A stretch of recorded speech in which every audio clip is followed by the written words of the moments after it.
আজকের রেসিপি হচ্ছে বোম্বাই মরিচ দিয়ে আলু ভাজি, কেতা কেতা করে আলু ভাজি, আর হচ্ছে ফুলকো ফুলকো রুটি।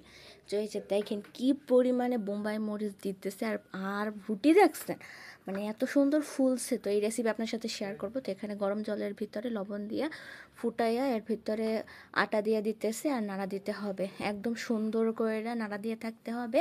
আর গরম গরম থাকা অবস্থাতেই এগুলো হচ্ছে ময়াম দিতে হবে, ঠিক আছে? তো সুন্দর করে ময়াম দেওয়ার পরে আমি হচ্ছে গিয়া গোল গোল করে মানে লিচির মতো করে নিছি। তারপরে এগুলো হচ্ছে কি আমি সুন্দর করে বেলে নিব। মানে দেখেন কিভাবে স্পিডে বেলতেছে, যারা অভিজ্ঞ তারা ছাড়া এগুলো বেলা মানে অসম্ভব। তো আমারও প্রথমে হচ্ছে গিয়া একদম তেরা বেঁকা হয়তো, বাংলাদেশের ম্যাপ পতাকা হয়ে যেত। তো এখন দেখেন কত সুন্দর গোল গোল হয়ে যাইতেছে, মানে খুবই ইজিভাবে করা যায়। আর এটা হচ্ছে যেহেতু গরম জল দিয়ে করছে, তো হচ্ছে এগুলো হচ্ছে একদম সফট সফট হয় গরম জল দিয়ে করলে। তো এখন আমি এগুলো হচ্ছে সুন্দর করে এপিট ওপিট করে ভাইজা নেব। তো রুটি ভাজার একটা টেকনিক আছে। প্রথমে এক সাইড হওয়ার পরে কেমনে বুঝবেন, উপর হচ্ছে ছোটো ছোটো ফুল্লা ফুল্লা উঠবে, তখন উল্টায় দেওয়ার পর আরেক সাইড উল্টায় দিলে একটু দাগ হবে, আর নিচে একদম হচ্ছে গিয়া মানে ফুলে থাকবে। এই যে দেখেন, এই যে এরকম আস্তে আস্তে চাপ দিয়ে দিতে হবে। আর যখন একটু হালকা ফোলা শুরু করবে, যে পাশ দিয়া ওই পাশে হচ্ছে গিয়া চাপ দিয়ে, যে পাশে না ফুলতেছে ওইদিকে হচ্ছে গিয়া দিয়ে দিতে হবে। তো তাহলে হচ্ছে কি একদম ফুলকো ফুলকো রুটি রেডি। আর এই যে দেখেন কি সুন্দর হয়েছে, একদম সফট সফট। তো কি পরিমাণে ফুলছে, তো এটা হচ্ছে আমার হয়ে গেছে। তো এগুলো হচ্ছে আমি উঠে রাইখা দিব। আর এই যে সবগুলো রুটি এরকম ফুলকা ফুলকা হয়ে গেছে, আমি উঠে রাইখা দিছি।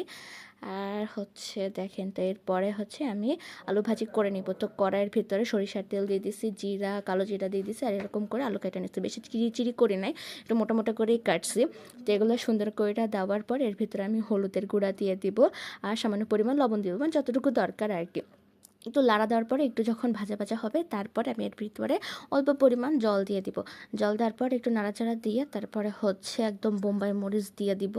এই যে দেখেন মানে এত ঝাল আর এত টেস্টি লাগে, বোম্বাই মরিচের ফ্লেভারটাই অন্যরকম, কি আর বলবো। তো এই যে বোম্বাই মরিচ দেওয়ার পরে অল্প পরিমাণে ধনিয়া পাতাও দিয়ে দিছি। ধনিয়া পাতা আর বোম্বাই মরিচের ফ্রেগরেন্স যখন একসাথে হয় তখন তো মাশাল্লাহ কি বলবো, এত সুন্দর লাগে।